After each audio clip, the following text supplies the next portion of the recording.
The old saying goes, misery loves company. But what about shadows? Do they crave it too?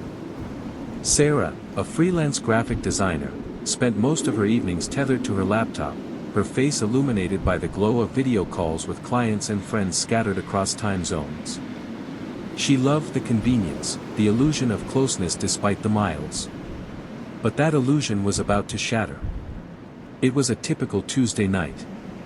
The rain drummed a soft rhythm against her window as Sarah settled in for a late-night video chat with her best friend, Chloe, who lived on the other side of the country.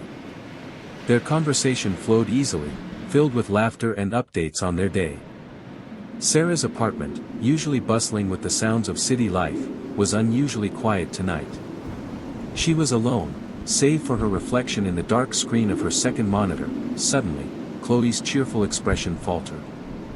Her eyes widened, not at Sarah, but at something behind Sarah. Sarah, Chloe's voice, usually so vibrant, dropped to a chilling whisper. Who is that standing behind you?" Sarah chuckled, brushing it off. "Chloe, stop messing with me. You know I'm home alone. Probably just the lamp playing tricks with the shadows." She glanced over her shoulder, her eyes sweeping the empty wall behind her desk. Nothing. Just the plain, cream-colored paint. She looked back at her own screen, seeing only herself, perfectly framed, but Chloe wasn't laughing. Her face was pale, her gaze fixed on something Sarah couldn't see. "No, Sarah, I'm serious. There's a tall, dark figure. It's leaning in, right towards your ear." A prickle of unease snaked down Sarah's spine. She felt a sudden, inexplicable chill on her right shoulder, as if an icy breath had ghosted over her skin. She shivered, despite the warmth of her apartment. Her eyes darted to the live feed on Chloe's screen, and for a fleeting, terrifying second, she saw it, a towering, featureless silhouette, a void in the shape of a man, its head tilted intimately close to her on-screen self.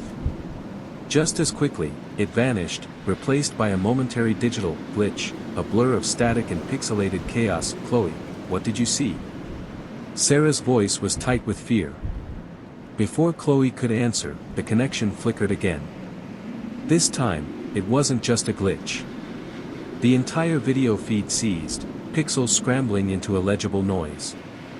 A pop-up message flashed across Sarah's screen, in stark, red letters, "Signal interrupted by unknown entity." Sarah's heart hammered against her ribs.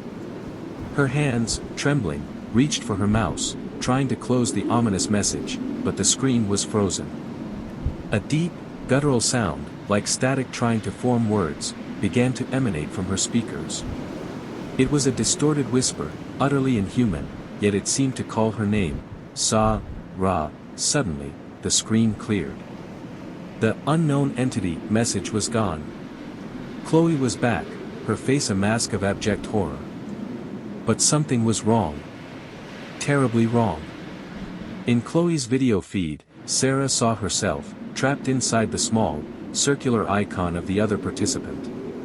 Her face was contorted in a silent scream, her hands pressed against the digital glass of the icon, desperately trying to break free. And sitting in her chair, perfectly still, looking directly into the webcam with an unnerving, placid expression, was the shadow. It had taken her place. Its eyes, once voids, now glowed with a faint, malevolent silver light, reflecting the apartment around it. It then spoke, its voice a perfect, chilling mimicry of Sarah's own, yet with an unsettling undertone of distortion and static. "Thanks for the invitation." Then, with a final, echoing click, the call ended. Chloe stared at her blank screen, tears streaming down her face. She tried to call Sarah back, but the phone rang endlessly, unanswered. The next morning, the police found Sarah's apartment unlocked. The laptop was open, the video call application still running, showing an empty chat window. Sarah was gone. All that remained was a lingering scent of ozone and something impossibly cold in the air, and for Chloe, every subsequent video call brings with it a creeping dread. She always checks the background, always looks for that split-second lag, that faint distortion. Because she knows now. When the signal gets interrupted, it's not always the internet. Sometimes, it's a doorway.